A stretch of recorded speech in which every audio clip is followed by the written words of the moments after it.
Cool drinks ఎక్కువగా తాగటం వల్ల ఆరోగ్యంపై తీవ్రమైన ప్రభావం చూపుతుంది. 2020లో 22 లక్షల మంది టైప్ 2 డయాబెటీస్కు గురయ్యారు.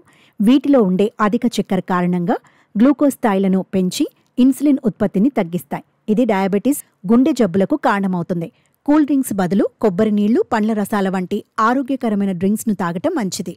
మనలో అందరికీ పండుగలు, పార్టీలు, ప్రయాణాలు లేదా స్నేహితులతో కలిసినప్పుడు కూల్ డ్రింక్స్ తాగే అలవాటు ఉంటుంది. కానీ ఈ కూల్ డ్రింక్స్ వల్ల ఆరోగ్యానికి ఎంత ప్రమాదమో తెలుసా? ఈ కూల్ డ్రింక్స్ కారణంగా ఏడాదికి 22 లక్షల టైప్ 2 డయాబెటీస్ కేసులు నమోదయ్యాయని అమెరికాలోని టఫ్ట్స్ యూనివర్సిటీ పరిశోధనలో వెల్లడైంది. అమెరికాలోని టఫ్ట్స్ యూనివర్సిటీ చేసిన పరిశోధన ప్రకారం ప్రపంచవ్యాప్తంగా 22 లక్షల మంది టైప్ 2 డయాబెటీస్ బారిన పడుతున్నారు. వీరిలో 9.8% మంది కూల్ డ్రింక్స్ తాగటం వల్ల ఈ సమస్యకు గురవుతున్నారు. అంతేకాకుండా 12 లక్షల మంది గుండె సమస్యలు ఎదుర్కొంటున్నారట. ఈ డ్రింక్స్ అధిక చక్కెరను కలిగి ఉండటం వల్ల శరీరంలో గ్లూకోజ్ స్థాయిని పెంచుతాయి, ఇన్సులిన్ ఉత్పత్తి తగ్గిస్తాయి. టైప్ 2 డయాబెటీస్, గుండె జబ్బులకు కారణమవుతాయట.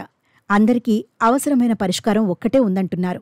అది కూల్ డ్రింక్స్ బదులు ఆరోగ్యకరమైన డ్రింక్స్ను తాగటం బెస్ట్ అంటున్నారు. నిర్విషీకరణ అనేది శరీరంలో పేరుకుపోయిన టాక్సిన్స్ తొలగింపుకు సూచిస్తుంది. కాలేయం ఈ పనితీరును నిర్వహిస్తుంది. నీరు హైడ్రేషన్కు చాలా అవసరం. శరీరం నుండి అన్ని టాక్సిన్లను బయటకు పంపుతుంది.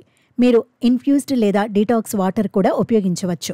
అదనంగా ఈ డీటాక్స్ వాటర్ బరువు తగ్గడానికి, శరీరం pH బ్యాలెన్స్ను నిర్వహించడానికి, జీర్ణ ఆరోగ్యాన్ని మెరుగుపరచడానికి, రోగ నిరోధక శక్తిని పెంచడానికి, శక్తి స్థాయిలను పెంచడానికి, చర్మం ప్రకాశవంతంగా మార్చడానికి సహాయపడుతుంది. వాటర్, కొబ్బరి నీళ్లు తాగటం మీకు మంచిది. తీపిలేని పండ్ల రసాలు వంటివి తీసుకోవటం వల్ల మీ ఆరోగ్యానికి కలిగే ప్రయోజనాలు చాలానే ఉంటాయి. కీర దోసకాయ, నిమ్మకాయ, పుదీనా ఆకులను నీటిలో వేయాలి. నిమ్మకాయలోని విటమిన్ సి, యాంటీఆక్సిడెంట్ మీ గ్లాసు నీటిలోని పోషక పదార్థాలను సమర్థవంతంగా పెంచడం ద్వారా పనిచేస్తాయి. నీటిలో దానిమ్మ గింజలు, పుదీనా ఆకులు వేయాలి. పుదీనా దాని జీర్ణ లక్షణాలకు ప్రసిద్ధి చెందింది. దానిమ్మలో పాలిఫెనాల్స్ అనే యాంటీఆక్సిడెంట్లు పుష్కలంగా ఉన్నాయి.